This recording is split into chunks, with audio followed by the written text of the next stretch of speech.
nobody can touch me because I would get blacklisted for that. The persona in the front that we put forward into the universe. You'd be standing and Hi, I'm Gabby. Because I will miss that aspect. something else. Yeah. Like, bitch, we're friends. don't address me like that. Well, you're people, you're not creatures. I'm so sorry. I don't care if you hate me. No. Tissue paper. I dated a lot of Sagittarius men, and that just was not working. Girls love her, boys love her. And those connections and ideas change. And if we want to legalize marijuana or not, I don't know. 75% of podcasts don't make it past the first year.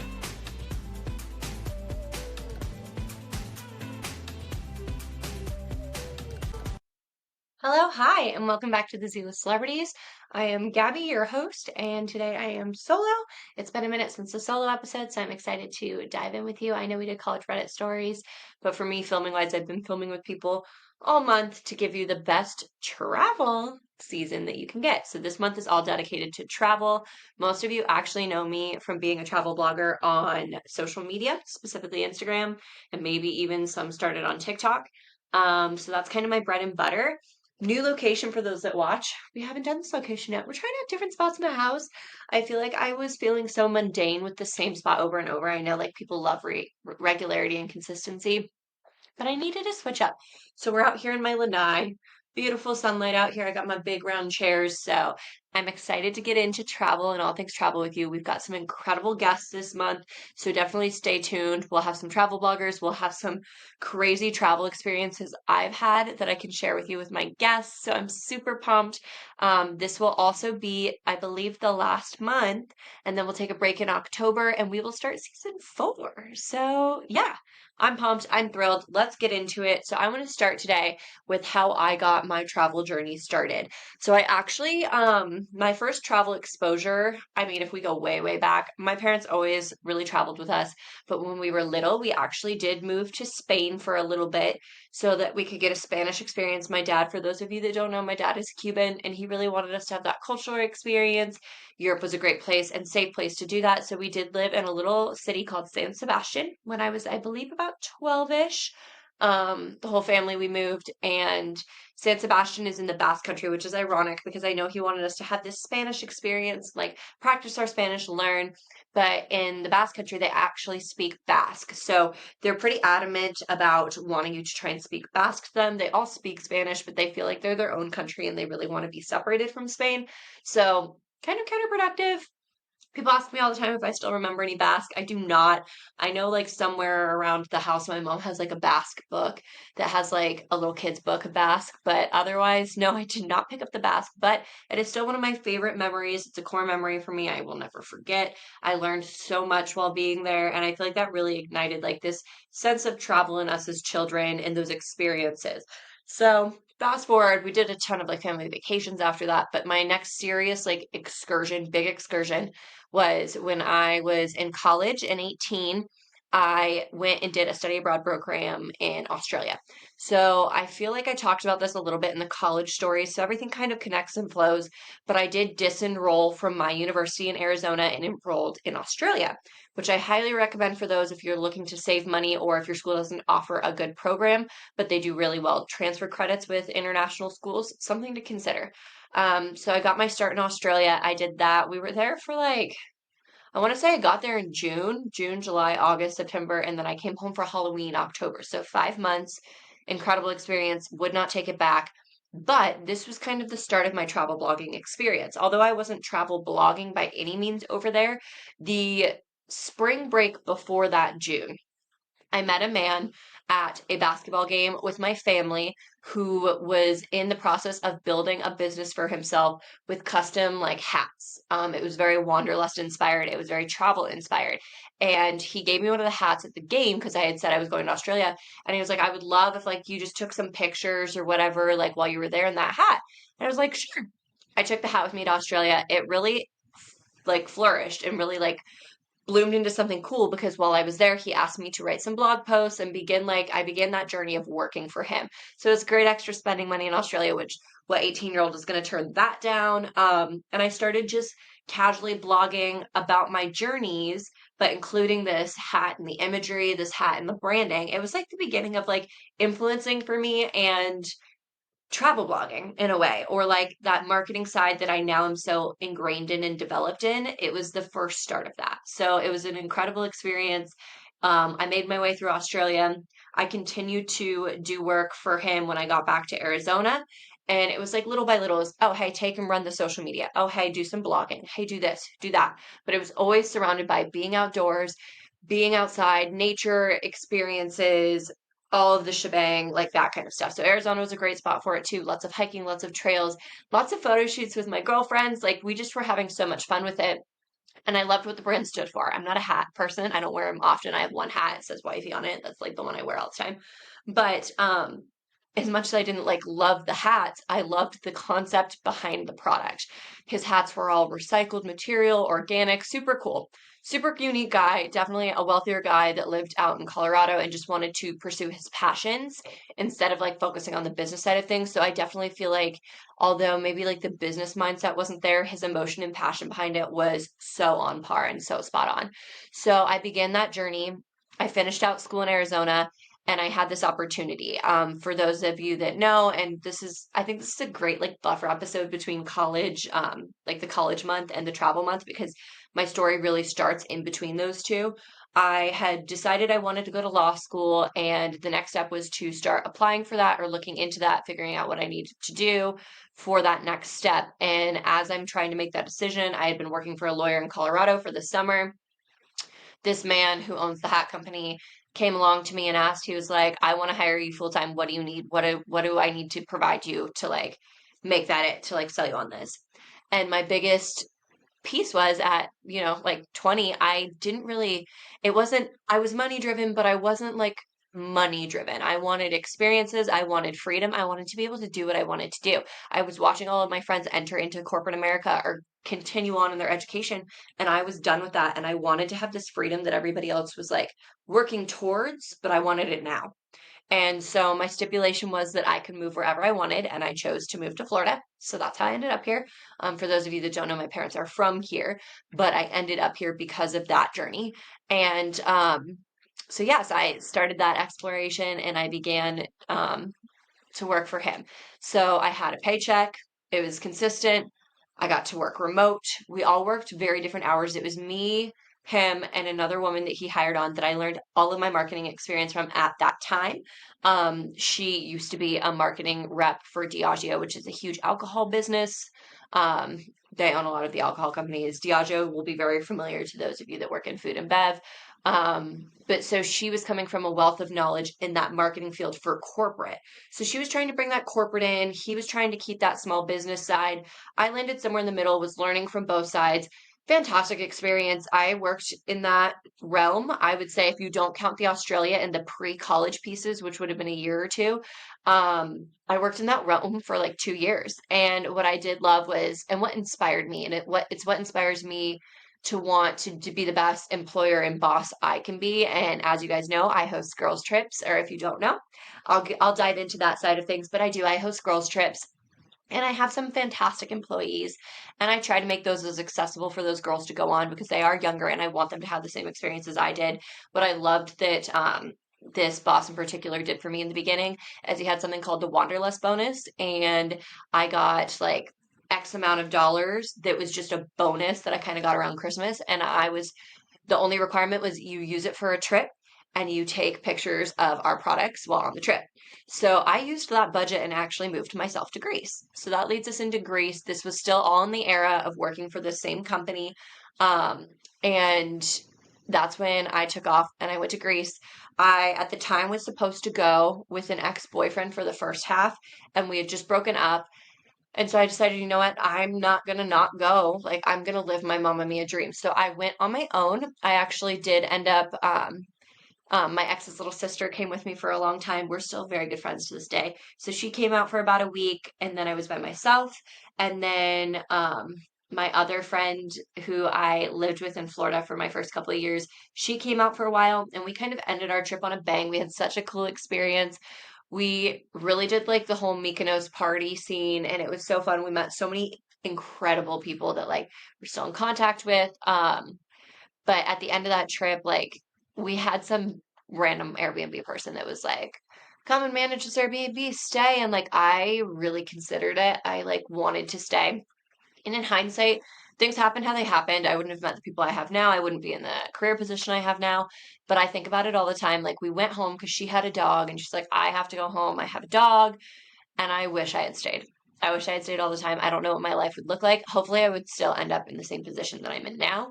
But one of my biggest regrets is not staying in Greece. So I did Greece, absolutely loved it. Best like living time of my life for a while there. So I'm doing all of this and working for this company. I did get back after that, and you could start to see the cracks in the foundation. Like, he had poured a lot of money and heart and soul into this, but it wasn't really going anywhere yet. We hadn't figured out how to elevate it yet. I was still new to the industry. I didn't know how to work it yet. And I felt like his marketing manager was coming from such a corporate background. She didn't know how to navigate small business. So I felt like it was a lot of tension and wasted time. I felt like I would go weeks doing all this work and not hear from anybody. And then randomly, like on a Wednesday night, like, and I understood there was a time difference. They were out of Colorado, I was out of Florida.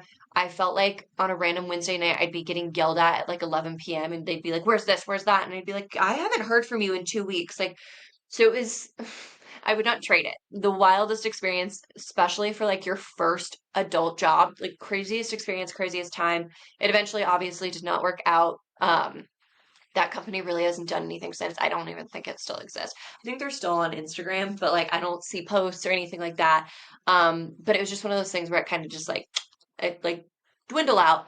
But an incredible experience nonetheless, and a huge learning opportunity. And that like really drove my passion in marketing and social media. I learned so much from that job, and that's where I began to start doing my own sourcing of education, mentors, and people that could help me learn more. And I kind of self-taught myself.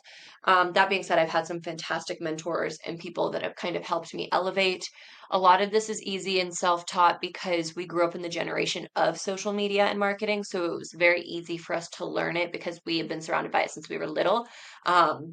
The inside hacks and things like that that have helped me grow my business to where I can sustain myself on my own, that surpasses like just the average Joe, is a lot of those trainings and back end stuff I've done with some fantastic mentors. But I lost that job. I was in back in Florida, and that is when I started to pursue a more corporate side of things. I worked on a lot of corporate projects for different people freelancing, but then I finally did find a job, and I worked for a boutique marketing firm that essentially how that worked was they worked for a lot of different businesses, and that was kind of what I fell into.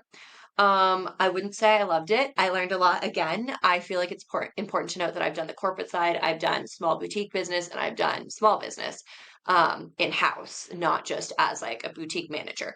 So I feel like I've had all aspects of marketing. So I've been able to learn a lot about what I think works, what doesn't, what's valuable, what's not, where you should spend your money, where you shouldn't. We don't have to get into that. This is not a social media month. I will have a social media month for you guys eventually, but that's kind of where my travel journey kind of ended at that point. I had been travel blogging. I had built my own platform too, and I think that was one of the biggest problems with the company I was working for is they had invested so much in me wanting to blog and things like that. And when my own platform blew up, like I think they started to micromanage my personal a little too much. I definitely feel like there was never any contracts or anything that solidified, hey, we own this page.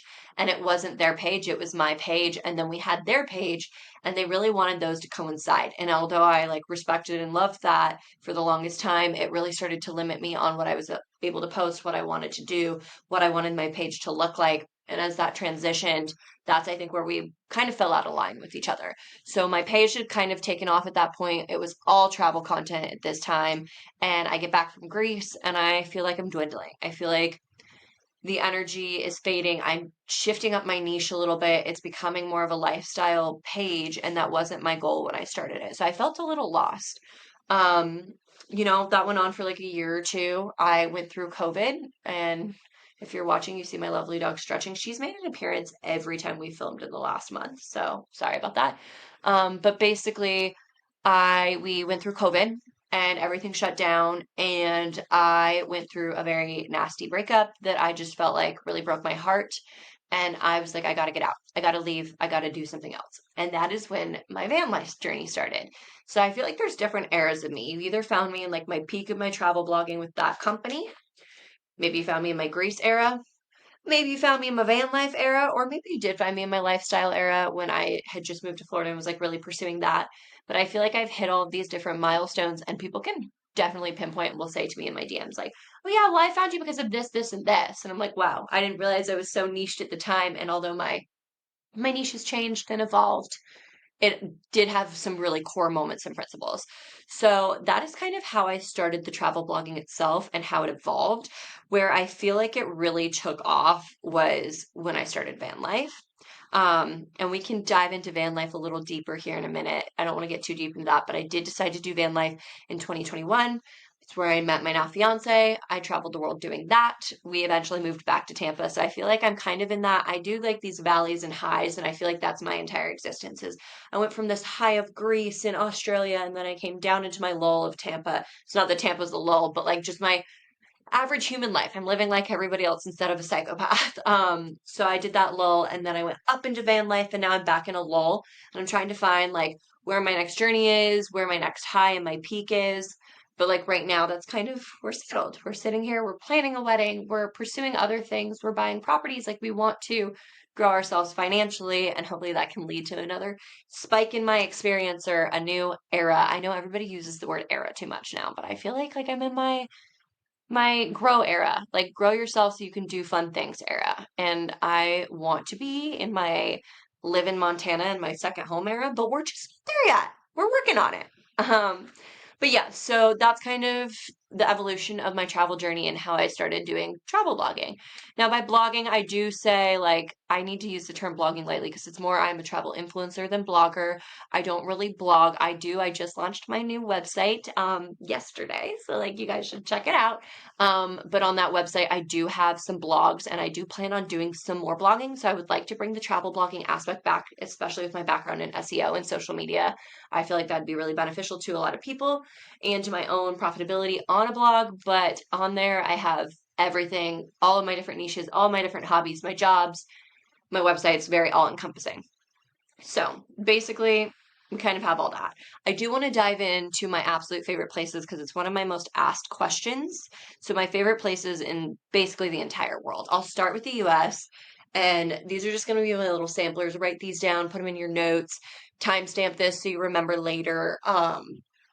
In the US, I believe my absolute favorite to visit, to drive, especially like if you don't have a car, don't do it.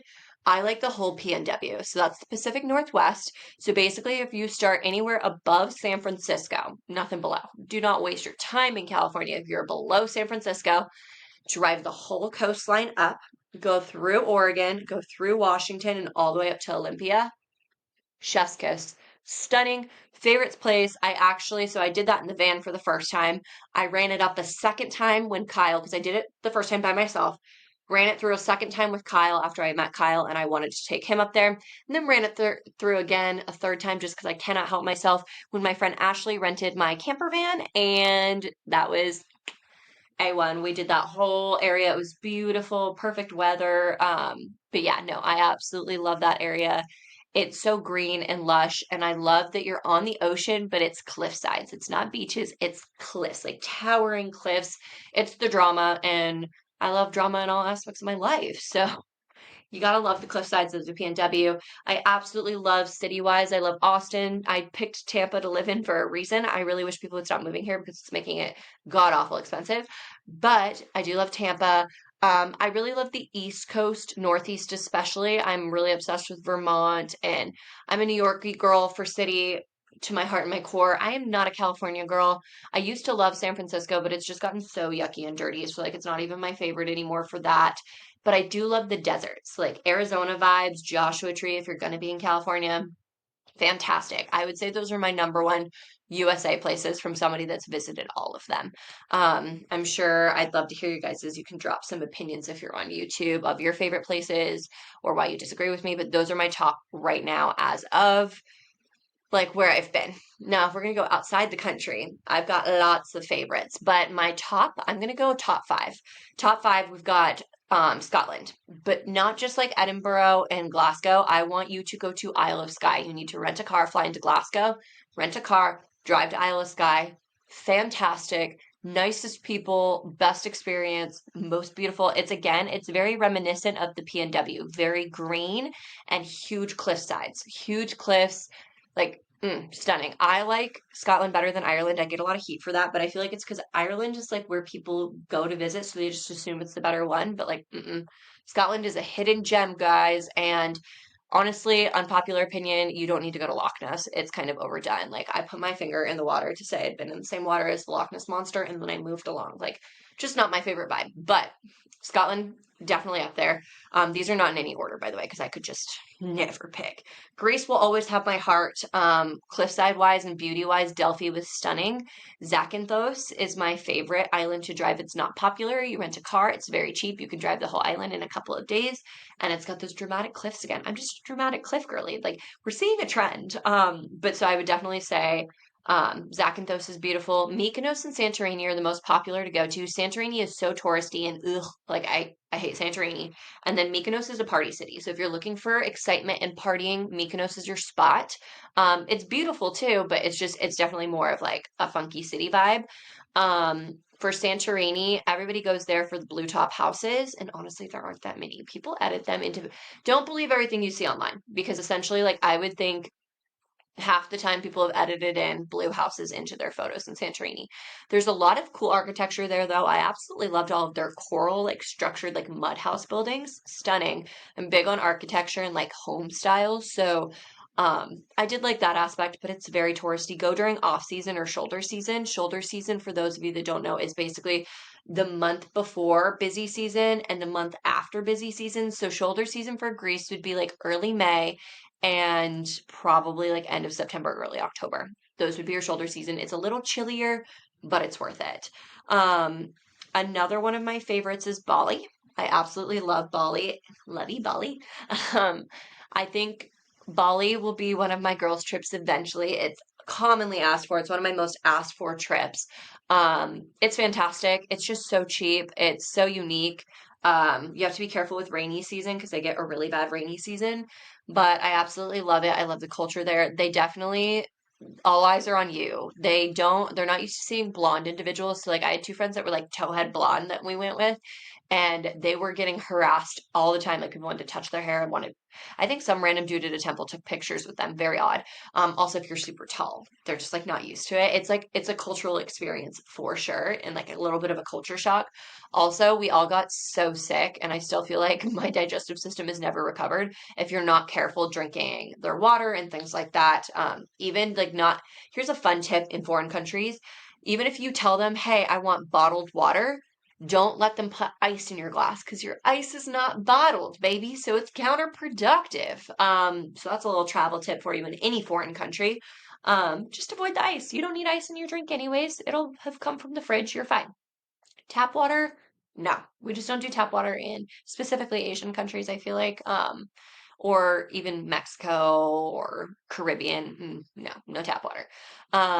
But yeah, so Bali is definitely up there. And then of course, I have a soft spot and always will for Australia. I feel like I did the cities in Australia and we did like the Australian experience because like we were students and like we were told where to go. We did like Great Barrier Reef stuff and we went up to like Cairns and stuff like that, which is like the more iconic spots. If I could go back and do it over, I didn't make it over to the west coast of Australia, where like all the naturey stuff is. I would have gone back and done that. I didn't get to go down to Melbourne, but we are actually for Kyle and I's honeymoon, we're going to Tasmania, which is an island off of Australia. But we're flying into Melbourne, so I'll finally get to like check it out. And then we're flying back through Sydney, which I've been to, and I do love Sydney, so I'm excited to share that experience with him.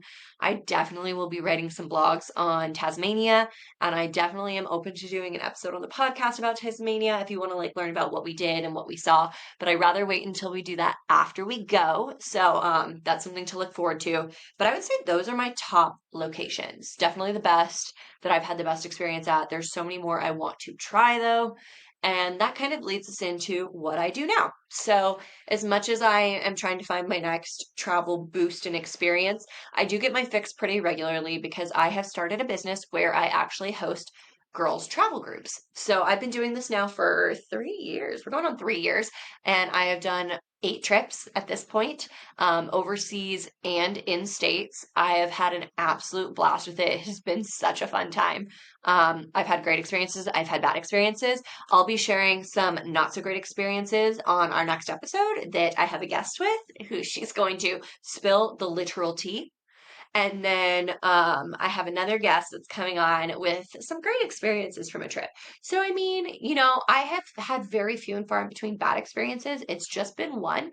And I mean, at a record of 8, like 1 to 8, I'm not mad. I'm not mad. So, I've been having a great time with it. That one bad experience too really shaped how I formulate these trips. But these trips, I try and I always say like, oh, I'm only doing this many this year, and then I always add like 4 bonuses because last year I was like, I'm not doing any trips on my wedding year because I'm getting married January 2024, but 2023 I was like, I'm doing two trips, sorry. I'm still getting used to talking all by myself. It's so weird. I need like somebody to bounce off of. But so basically I had planned 2 trips for this 2023. I was like, I can only capacitate 2. I can't do any more with wedding planning and just life and blah blah blah. I've already done 3, and I think I'm planning a 4th. So I have no self-control. So I do love to throw a surprise trip. If you're not following me on Sage Coterie, which is where I post about trips, you should be following it on Instagram. It is where I post all things trip related, or you're welcome to shoot me a DM with your email, and I can put you on my email list where I launch the trips first. But it's been an absolute pleasure and blast to plan those. I have so much fun. It's an opportunity for me to travel and share like my travel expertise with a group. It's all organized for you. I put it all together and you just basically kind of show up. The only things I don't usually include, depending on the trip, but I don't normally include your flight. And like that's on your responsibility just because so many people are coming from different places. So where I differ from a travel agent is I am still somebody that's coming. I'm not a travel agent. I'm a tour guide. I'm not a tour guide either. I'm a girl I am the type A girly friend that you bring to all of your events because you don't want to plan them. I just fill that role. And that's my whole entire job is to keep us on a track, on a schedule, give you the free time and freedom to do what you want, but still have structure and to hand over and book everything for you. You pay your deposits and then you're done. And I also do a very good job of I try and split up deposits so that you're not paying them all at once. It feels a little bit more cost effective. You're not spending that whole paycheck on just this trip. You're kind of like splitting it up. So I do try and plan trips pretty like far out in advance for the people to have the ability to do that. I've learned a lot through that process. I've learned better, especially after doing a couple international ones now.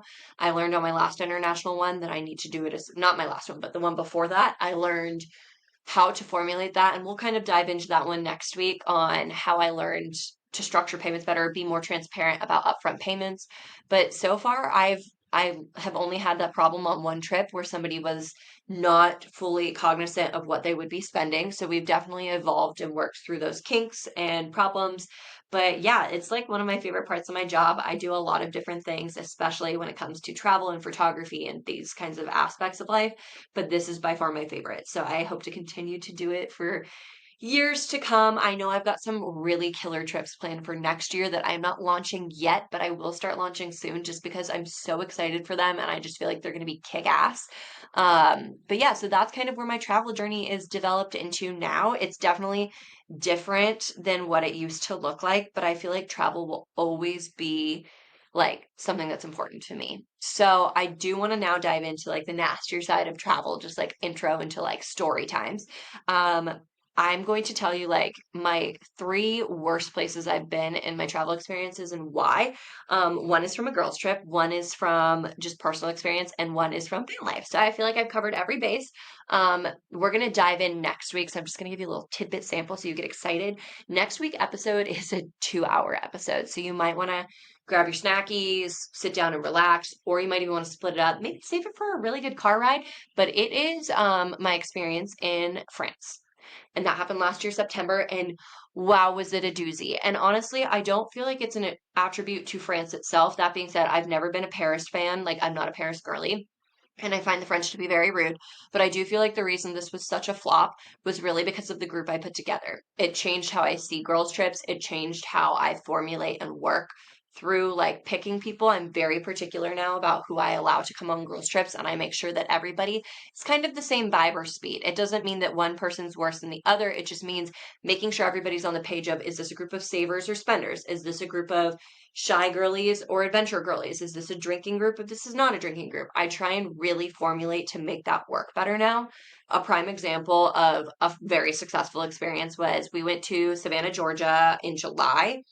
So much fun. And this group of girls, and we all talked about it for weeks after. It was so impressive how everybody on like our one big night out, everybody was like in it. Everybody was having fun. Everybody was drinking. Everybody was on the same level. There was no drama. Everybody was just like on the same page. And that's how I want these things to feel. I love that they woke up the next morning and they're like, wow, I've never had an experience with a group of girls like that where everybody was just having so much fun and nothing was wrong. And that's the goal. That is always the goal. I'm walking into Fort Lauderdale this coming weekend, and I'm so pumped for this group of girls. It's definitely a more chill vibe, more relaxed, and we planned it that way. It's all curated to match the personality types. So I definitely do feel like I learned a lot from Paris and France, but that was the peak of me realizing, oh, I can't just throw people together and hope it works. I have to plan and strategize this. And I feel like I will always be grateful for that. But that traveling experience was literally hell on a stick. And you will learn more about why next week. Let's move on from that one. I did have a very terrible experience in the Netherlands, which was a bummer. I definitely want to go back and redo that because I've heard such great things about Amsterdam. But basically, what happened was I was with my ex, and we went to Scotland and Ireland and did all of these different things up in the north of Europe. And we decided our last stop was going to be the Netherlands. And after a long trip, I get it, you're tired. We traveled a lot. He was the best travel partner, to be honest. But it was just one of those things where we were done. We were exhausted. And I had found a place, and it's called the Town with No Roads in Holland. And it's supposed to be super cool, and it was pretty, but like honestly, it wasn't as many like channel ways as I wanted it to be. It looks a lot better online than it did in person, and we were so far from Amsterdam in the city. So like you'd have to take a train in. It took a long time, everything like that. So I just didn't feel like we got the full experience. We were too exhausted to want to do anything. And then to like top it off, what made it a terrible experience is their train system is kind of messy. So we get on a train, we're head to the airport to leave to get back to America, and trains hit each other. And we were stuck on the train tracks for like over an hour or two. Finally, they get us to a station, and it's a mad race to taxis because all of these people you can tell are trying to get to the airport. We ended up paying $80 a person to hop in some dude's car and have him take like 12 of us piled on top of each other to the airport. And I really thought we were going to miss our international flight. Like I was freaking out. So like that was really traumatizing. There's always going to be something that goes wrong with transportation. So prep for that. Have a backup plan always. I've also made the mistake of like even in stateside Vermont, if you go to Vermont, certain places during off season, the Ubers won't be running. So like you have to play the taxi game, and you have to be ready to like find new transportation. The key is to not let it ruin the group or ruin the experience if you're doing a group girls trip. I'm speaking particularly to Vermont. We got to Vermont and we realized, oh shit, there's no transportation. We're here in off season. Now we made it work, and we made it work in the best way possible. And you will see in another episode us talk about that and dive into that. But what I appreciated is none of those girls let it get them down. Nobody was frustrated, and we had a blast figuring out the fixes. So who you travel with really makes all of the difference. And I feel like that was showing in Netherlands. We were frustrated with each other. We weren't getting along. We weren't in a good space anyways. And it's just like, then to tack on transportation issues ruins it. Like if you're traveling with a significant other, my biggest tip is learn how to deal with navigational issues together. Because if you can't, don't get married. Don't do it. Because you'll never be able to travel together. You never will be able to take a road trip. None of it. So just keep those things in mind as you do it. So Netherlands was kind of an ick one for me. I would love to go back and do Amsterdam again. Again. Wow, guys, I cannot talk again today. But it's just not high on my priority list because of that bad experience. My one in the United States, we're going to talk van life. This is a really fun story time. So get your snacks, buckle up. I hope you're sipping your coffee. I've got my, I tried white duck espresso for my Tampa locals for the first time, and it's pretty good. It's like a rebel drink. It's very, yeah, it's yummy. I like it. It's giving me the burpees, but that's okay. It's probably too much sugar for me. Anyways, buckle up, literally. I was in Ithaca, New York. Kyle and I were together at this point. We were up and exploring. We're headed towards the Finger Lakes. And we decided to just pop into Ithaca, grab lunch, and so on and so forth. We parked the car. I parked it on the street. The van is big, but it fits in a normal parking spot, and I've never had a problem with that. Nobody ever, like, I don't get tickets, none of that. Like, it's supposed to fit in a normal parking spot. So I parked it in this normal parking spot that was next to this very long apartment driveway where it was like a parking lot. So it was like flatland parking lot, drive, and then the van. So I parked there, whatever. And honestly, I'm so grateful they even said anything because I would not have noticed. We get in the car to leave, and there's this dude. He's honestly, he was on drugs. Let's tell it how it is. That man was on drugs. Man, boy. He's like 17, 18. Very tall, slender, toe-headed, skinny, like very, very white blonde hair. Hoodie up. He looks like he's tweaking. He like knocks on our window, and like I'm sitting in the passenger seat, Kyle's sitting in the driver's seat, and I like roll down the window. I'm like, "Can I help you?" And this boy goes, yeah, like my partner, he's on his way back. We hit your car." And I was like, "Oh, where?" Glad he said something because I don't know how Kyle missed it on his like way out, or way into the car, but they had dented the front completely and like they had hit it. And I was like, "What did you hit it with?" And they're like, he's like, "Oh, we're driving a U-Haul." So they had hit us with a U-Haul. So I'm like, "Well, shit, this is gonna be a thing." So Kyle calls the cops. He lets us know his boyfriend is on his way back.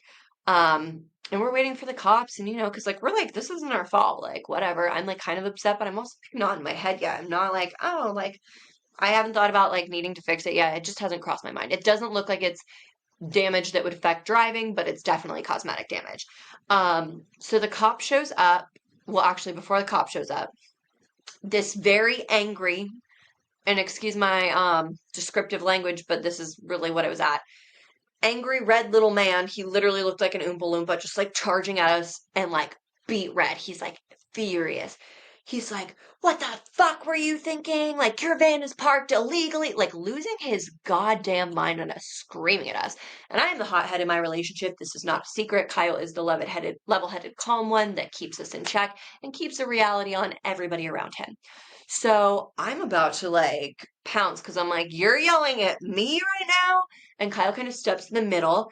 And Kyle's like a classic disarmer, comes from his long line and career of disarming people, literally and figuratively. And he's like, "Hey, bro, what's your name?" And this dude, like a light switch, just, "Oh, oh, my name's Mike. Mike Berry." His name's Mike Berry. I don't even care about putting names on this. We are putting a name down. And Kyle goes, "Hi, Mike. What's going on? Tell us what happened." And then Mike, all of a sudden, it's like this light clicked and he switched and he saw like, so a great way to tell, this is like a little hack for you, a little van life hack. If you want to know if somebody lives in their van, check the top of a van as it's driving by you. And if there is a fan on it or even solar panels, it's probably a van that somebody lives in. Typically, vans that are just work vans don't have that fan in the back. And that's what keeps like, airflow going in there. So it's a really easy way to tell that we have a van. We also have a roof rack. Not all of them do, but we have a roof rack and solar panels and floodlights. So that's like another dead giveaway. But that fan is always going to be your first giveaway of, oh, somebody lives in that. So I don't know if it just like clicked with him and all of a sudden he looked at it and he was like, "Wait, do you guys live in this van? Are you van lifers?" Lost his ever living mind. He was like, "During COVID, all we did was look at van lifers. We love van life. Oh my God." Like fangirling, as if we were like famous people or something, losing his ever living mind over this. So we're just sitting there, we're like, what is happening? And he's still sitting there though, and he's like, "We're gonna figure this out. Like, don't worry. Like, I'm not gonna press charges." As if this is still our fault. But like he's being nice about it, but he's like acting like it's still our fault. And all of a sudden, the cop gets there and he's like, "Oh, no, no, don't worry about it. Like, it's okay. Like, it's not their fault. Like, blah blah blah." And the cop's like, "Yeah, no, it's not their fault. You hit them. Like, this is on you." And then the guy loses it again. Is like, "But in the state of Ithaca, blah blah blah blah blah. There's a code that says they need to park this far away from the driveway and blah blah blah." And the cop's like, "Yeah, that doesn't exist." And then he's pulling out names of like random like state senators and stuff like that. Like, "Do you know this man? And do you know, yeah, he's one of my closest friends." Like, weirdest fucking dude I've ever experienced in my life. Kyle and I still to this day are like, Mike, we can just look at each other and be like, "Mike Berry, man." Like, just the wildest time. The cop leaves, gives the guy the ticket, everything like that. And, U-Haul insurance is gonna have to work that out, stuff like that, whatever. And so the cop leaves and Mike Berry's still talking our ear off. And he's like, yeah, I own a leaf farm up in like upstate New York. Like, you gotta come. Like, I'm gonna sponsor you to be there. Like, we're gonna make you famous. Like, you guys are van lifers. And I'm like, okay, nutty pants.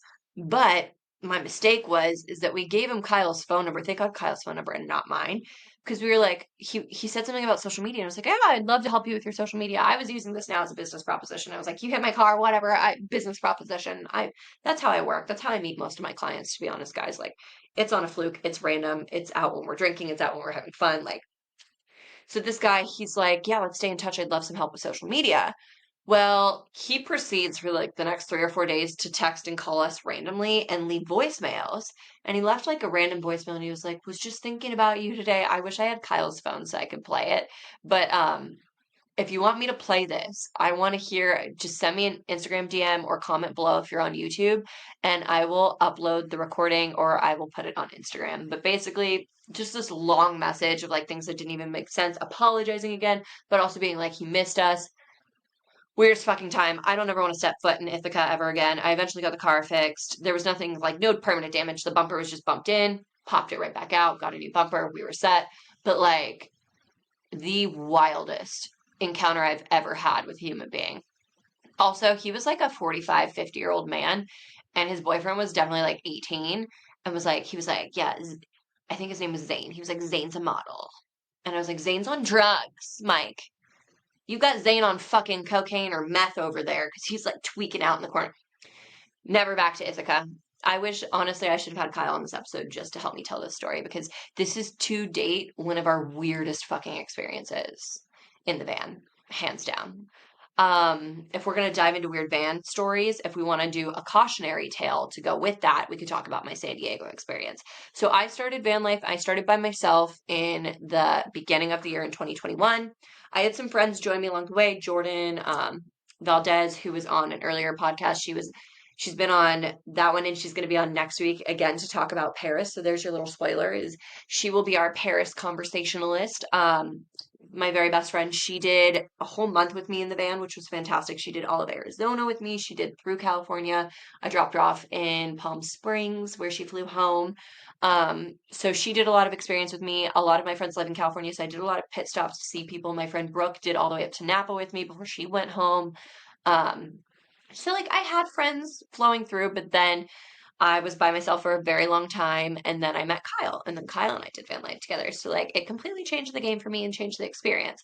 But when I started, we were very much in a space where it was van life safety because it was just me by myself and female safety and protecting my boundaries. So at that point, I had joined a really cool program. It's called Harvest Host. So that's definitely something I will link here as well for you guys to check out if you are a van lifer or you want to pursue van life, because Harvest Host is an incredible resource where you get to stay on wineries, breweries, or farm properties, whatever that may be, and you get to check in with the host. They ask that you normally like buy a little something, but otherwise it's free camping with your membership. So it's a free place to stay. So when you're using it every night, like it pays itself out. And then on top of that, it was just like the reliability of every night somebody was checking in with me and knew, okay, she's good, she's safe. I could say, this is where I was last and like this is the people I was with, and I felt safe and protected. The few nights I didn't do that is when things got a little weird. So when I was in San Diego, there's obviously not a lot of Harvest Hosts in cities, and I was staying in San Diego at the time. I wasn't quite into the city where I was with friends yet because I do have a couple of friends in San Diego. So I decided to just do a beach parking night at just this random little beach, Oceanside. I'm pretty sure it was in Oceanside parking lot. You pay like $10 and you can park there for the night. So I'm parked up. I'm next to this dude who's in his truck, old guy, surfer dude. We had communicated earlier when I was cooking that night. And he was like, let me know if you need anything. I'm here. He gave me good vibes. You learn really quickly when you're living on your own in a car to suss out the bad. And I know there's exceptions to everything. And like, oh yeah, you've got the Ted Bundys of the world who are like absolutely charming and charismatic and then they murder you. I know that that's a thing. And I'm in the peak of like, being by myself and like these stories coming up in the media and everything like that. I did van life with Kyle through the Gabby Petito thing. So like I understand that like there's things to be cautious of and understand, but I got a pretty good sense of like who was threatening, who was not. And so he was unbothering. He was fine. He was whatever. He talked about like maybe like he invited me to like they were doing a huge drum circle that night on the beach, and I was like, maybe I'll hit you up. But my friend was coming to just hang out in the van, have a glass of wine, and then she had to drive home, and I was going to see her later that week. So that was Rachel. She's also the one that went with me to Greece, my ex's little sister. She's fantastic. She popped in to see me. And we were having a glass of wine. But before that, earlier in the day, I was cooking, and this guy was riding his bike around, and he was in a van across the way. German dude, didn't speak very solid English, but like good enough. He like said something to me of like, what were you cooking? And I was like, I was just cooking, like whatever. I shut down the conversation with him, and he kept trying to like talk to me and was like, well, like come out on my friend's boat tomorrow, blah, blah, blah, blah, blah. And I was like, you sound like a human trafficker. No. So like I'm kind of pushing him off, and the little old guy next to me was there at the time. So like once again, like he was talking to me, but he was keeping his distance. Well, Rachel comes, we're sitting in the van.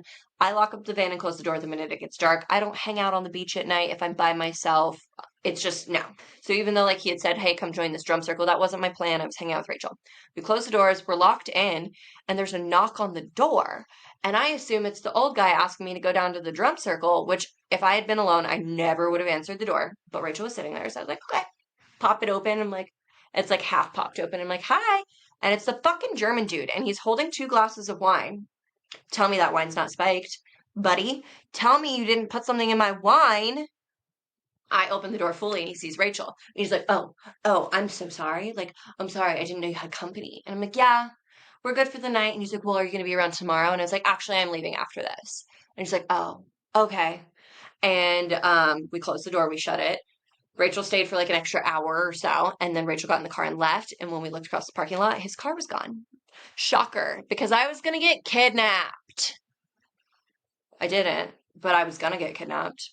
Also, like, I know I make the joke all the time to like Kyle and my family that like, no, they'd return me because I'm annoying.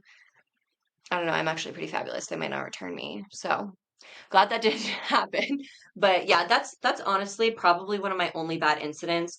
There's been moments where like I'm just like, don't feel good here, and I leave and trust your gut and trust in yourself in that. But I guess my biggest van life tips to female solo travelers would be to make sure you trust your gut. Don't give personal information. Don't say leave times. Don't tell arrival times. Make your own schedule, make it sporadic.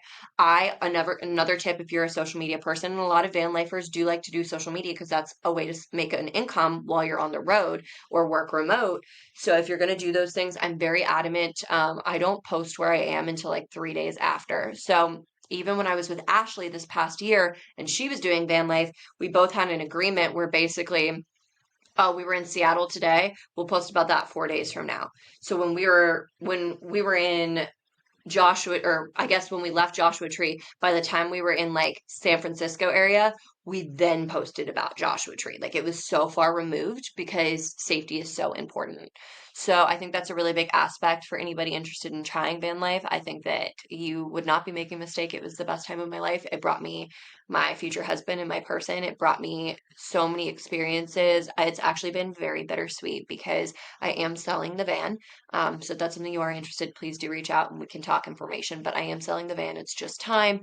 We're looking to buy another car. We're moving on to bigger things and other things that I need to financially pay for. The van sits in the driveway. I feel like I'm wasting her. Like she's just wasting away her potential.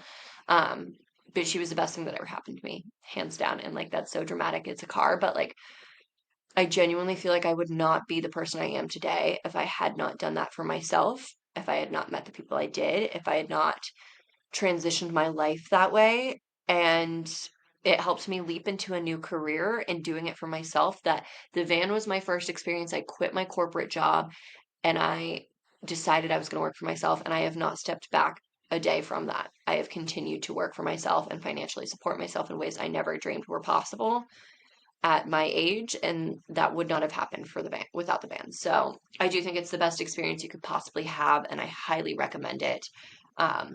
But definitely make sure that you have those aspects of safety. I'm going to start putting out blogs on van life safety tips, what you need for van life. So even if you don't buy my van, if you're renovating a van, I want to help you guys in that aspect and what I learned and what was a good investment and what wasn't a good investment. So definitely stay tuned on that blog as I get more out on there because that'll be something I really push and pursue. Um, But I definitely feel like those big takeaways that I will tag down here is Harvest Host is incredible. Best resource that I ever had.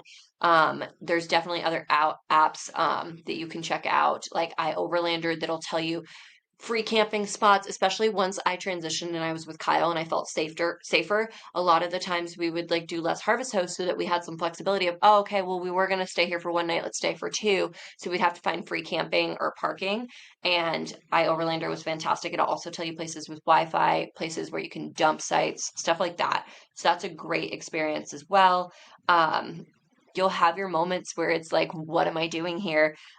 We had plenty of nights in Walmart parking lots, which I only did Walmart parking lots when I was with Kyle. If I were by myself and wanted safety in a parking lot, Home Depot, baby. Home Depot will let you park there for free. You're fine. It's so safe in a Home Depot. I've never had a problem in Home Depot. Now, Walmart's Kyle and I would like be brushing our teeth and we'd just see some crackheads arguing out the window. And like, it has its moments. It's funny, but like, and I never felt unsafe when I was with Kyle in those scenarios, but those things happen. Um, we've had bear encounters in the van. I'll never forget that one. I'll tell that quick story. In Michigan, we were driving the van. We parked at this really cool, it was on Harvest Host. It was a shutdown because it was summertime. It was a shutdown ski resort, and they let Harvest Host camp there for like during their summer months. And we had a bear come and sniff around, definitely because I think we dumped like some grease or something outside at some point when we were cooking, and it was sniffing around. So like learning safe camping practices and dumping practices and stuff like that is also something to research and look into. But basically it was one of those things where all of a sudden we hear sniffing like a dog, and at first Kyle's like, oh, it's a large dog. No, this thing got up on its back legs and shoved the van, and I've never felt a shake like that in my life. So scary, but like so cool to experience and had that protectiveness of my baby van protecting us, girlfriend. But yeah, it's just one of those things where unparalleled experiences that I just, would not trade for the world. So that is my travel. That is just a window into like the travel and experiences I've had, the stories. I feel like I tried to cram as much as I could. These episodes are getting longer, which means I'm getting better at talking to myself. Because I know we started out and I was like giving you like 20 to 30-minute episodes, but now like I'm getting to that point where I'm excited to share. This is something I'm passionate enough about that I could talk for hours about it.